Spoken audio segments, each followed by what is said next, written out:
Chapter 9. The prophet Elisha summoned a man from the company of the prophets and said to him, "Tuck your cloak into your belt, take this flask of olive oil with you and go to Ramoth-Gilead.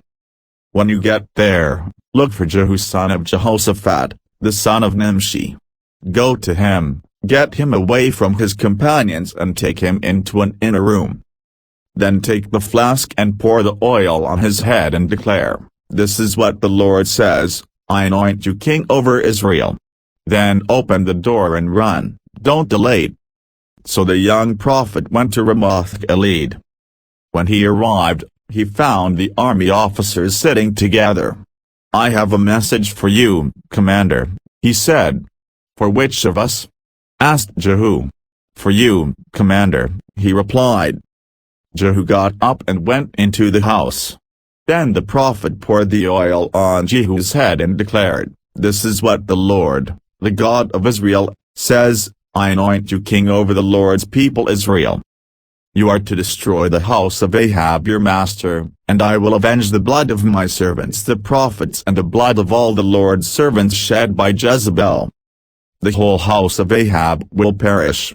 I will cut off from Ahab every last male in Israel, slave or free. I will make the house of Ahab like the house of Jeroboam son of Nebat and like the house of Baasha son of Ahijah. As for Jezebel, dogs will devour her on the plot of ground at Jezreel, and no one will bury her." Then he opened the door and ran. When Jehu went out to his fellow officers, one of them asked him, "Is everything all right? Why did this maniac come to you? You know the man and the sort of things he says," Jehu replied. "That's not true," they said. "Tell us." Jehu said, "Here is what he told me, this is what the Lord says, I anoint you king over Israel." They quickly took their cloaks and spread them under him on the bare steps. Then they blew the trumpet and shouted, "Jehu is king." So Jehu son of Jehoshaphat, the son of Nimshi, conspired against Joram. Now Joram and all Israel had been defending Ramoth-Gilead against Hazael king of Aram. But King Joram had returned to Jezreel to recover from the wounds the Arameans had inflicted on him in the battle with Hazael king of Aram. Jehu said, "If you desire to make me king, don't let anyone slip out of the city to go and tell the news in Jezreel." Then he got into his chariot and rode to Jezreel, because Joram was resting there and Ahaziah king of Judah had gone down to see him. When the lookout standing on the tower in Jezreel saw Jehu's troops approaching, he called out, "I see some troops coming. Get a horseman," Joram ordered. "Send him to meet them and ask, 'Do you come in peace?'" The horseman rode off to meet Jehu and said, "This is what the king says, do you come in peace?" "What do you have to do with peace?" Jehu replied. "Fall in behind me." The lookout reported, "The messenger has reached them, but he isn't coming back." So the king sent out a second horseman. When he came to them he said, "This is what the king says, do you come in peace?" Jehu replied, "What do you have to do with peace? Fall in behind me."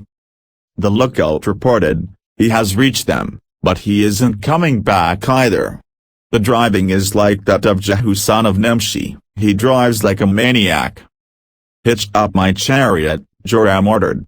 And when it was hitched up, Joram king of Israel and Ahaziah king of Judah rode out, each in his own chariot, to meet Jehu.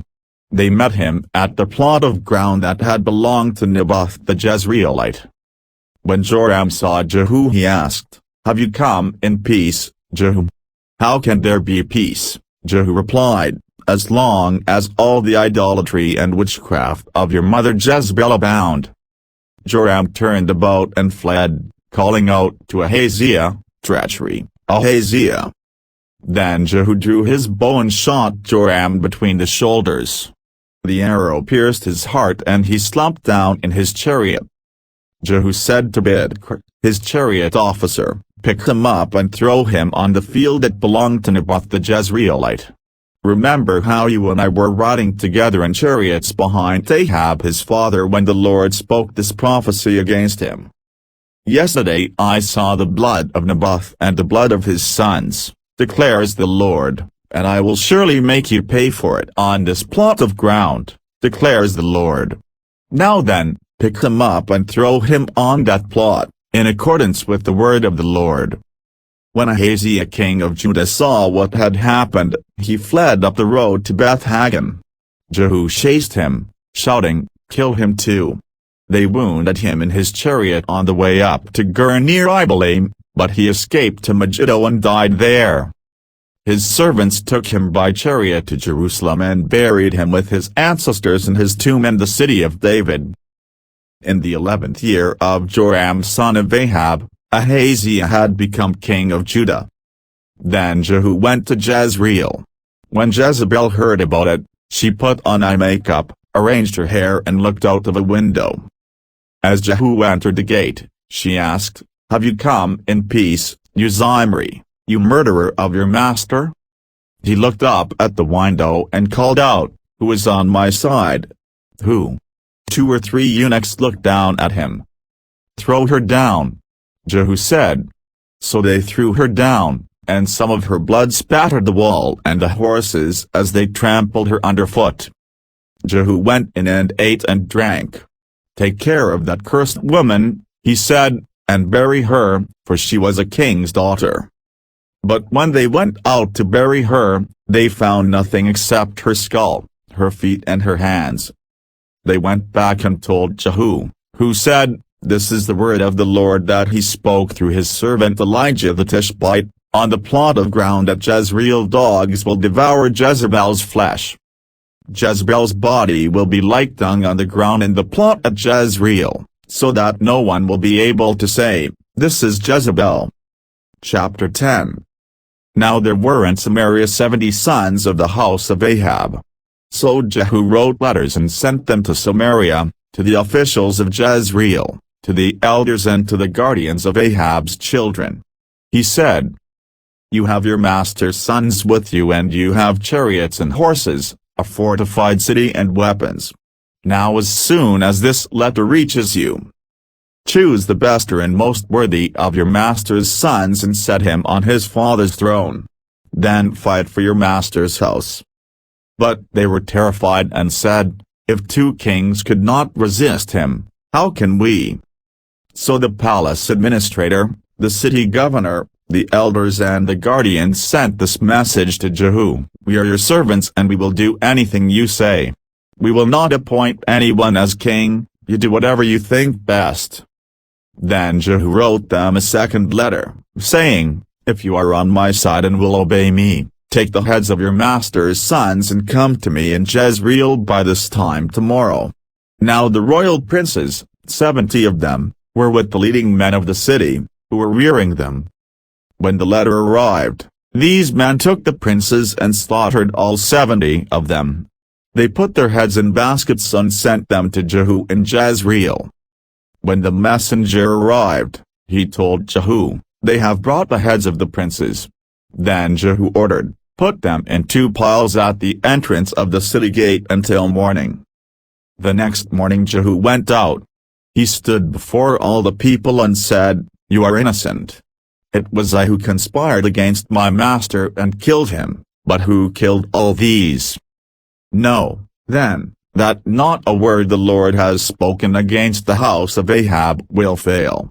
The Lord has done what he announced through his servant Elijah." So Jehu killed everyone in Jezreel who remained of the house of Ahab, as well as all his chief men, his close friends and his priests, leaving him no survivor. Jehu then set out and went towards Samaria. At Beth-el of the shepherds, he met some relatives of Ahaziah king of Judah and asked, "Who are you?" They said, "We are relatives of Ahaziah, and we have come down to greet the families of the king and of the queen mother." "Take them alive," he ordered.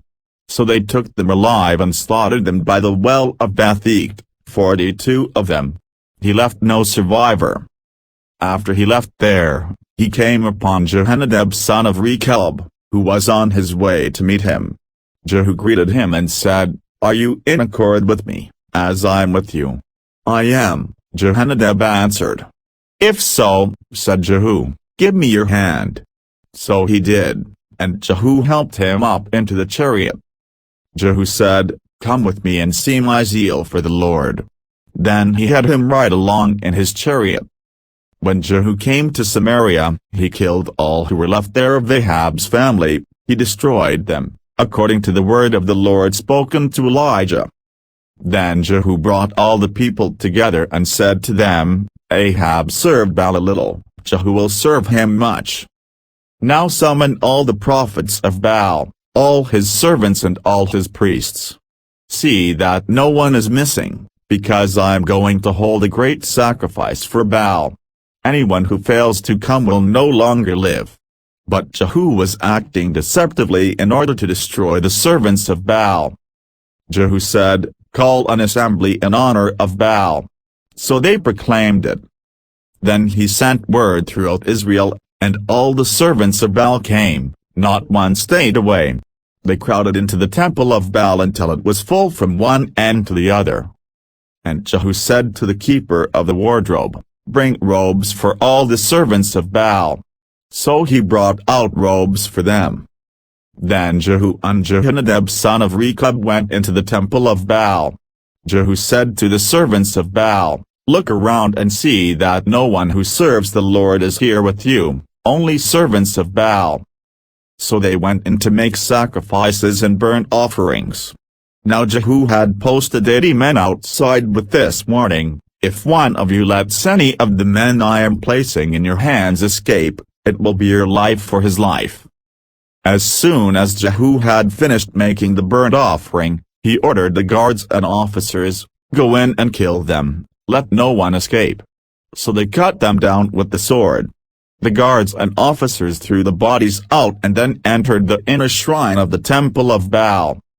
They brought the sacred stone out of the temple of Baal and burned it. They demolished the sacred stone of Baal and tore down the temple of Baal, and people have used it for latrine to this day. So Jehu destroyed Baal worship in Israel. However, he did not turn away from the sins of Jeroboam son of Nebat, which he had caused Israel to commit, the worship of the golden calves at Bethel and Dan. The Lord said to Jehu, "Because you have done well in accomplishing what is right in my eyes and have done to the house of Ahab all I had in mind to do, your descendants will sit on the throne of Israel to the 4th generation." Yet Jehu was not careful to keep the law of the Lord, the God of Israel, with all his heart. He did not turn away from the sins of Jeroboam, which he had caused Israel to commit. In those days the Lord began to reduce the size of Israel. Hazael overpowered the Israelites throughout their territory. East of the Jordan in all the land of Gilead, the region of Gad, Reuben and Manasseh, from Aroer by the Arnon gorge through Gilead to Bashan. As for the other events of Jehu's reign, all he did, and all his achievements, are they not written in the book of the annals of the kings of Israel? Jehu rested with his ancestors and was buried in Samaria. And Jehoahaz his son succeeded him as king. The time that Jehu reigned over Israel in Samaria was 28 years.